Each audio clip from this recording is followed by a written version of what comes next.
Fala galerinha, aqui é Pedro Henrique, seja bem-vindo a mais um vídeo.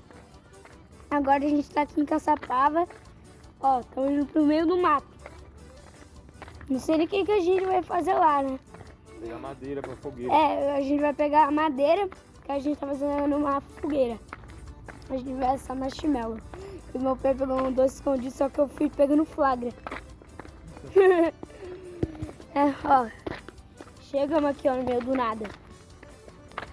Olha, galerinha. Galerinha.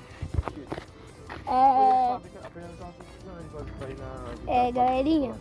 Vai ter que agendar, né? Tem vários outros vídeos.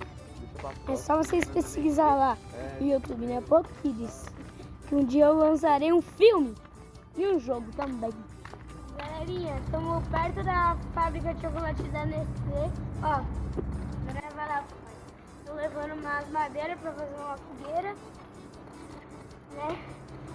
E, então é isso, né, galerinha? Estamos esperando ainda eles chegarem. Chegaram até agora, não demorou uma eternidade.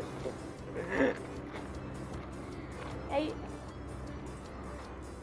um dia eu vou vir gravar aqui com vocês. Da onde? Na fábrica da Nestlé.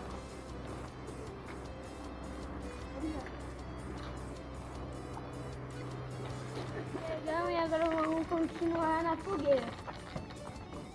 Eu não gravei pra vocês, né? Porque demorou muito. Principalmente pra me quebrar madeira, né? Então a gente vai continuar a fogueira com vocês. Vem comigo! Não, filho, eu vou desmontar. Vai desmontar? Vai montar? Vou montar 4 metros grossos por baixo.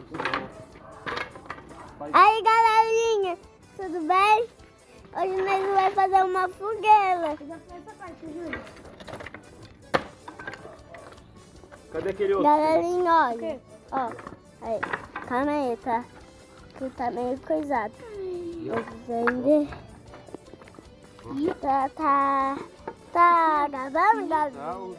Galerinha, olha aqui, ó. Acendeu uma fogueira já. Estamos colocando mais madeira. Galerinha. Pega! Nossa, que linda essa fogueira! Pega os palitinhos, mamãe. Filho, vamos esperar a Sofia chegar.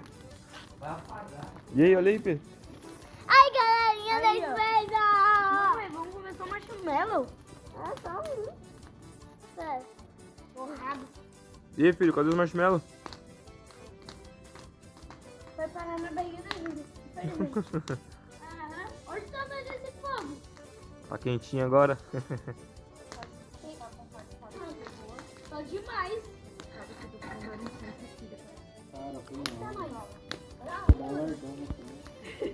Ô, quentura! Você falou que você tava vindo a 80? Tava vindo atrás do de real, cara. De ré? É, de ré, porra. Tô vindo atrás do caminhão. Tá quente. Marshmallow do Pedro. Oxi. Ô, Fernando, aí você vai. Mas você sabe que não é esse marshmallow que vai. Entendeu, Breno? Não é.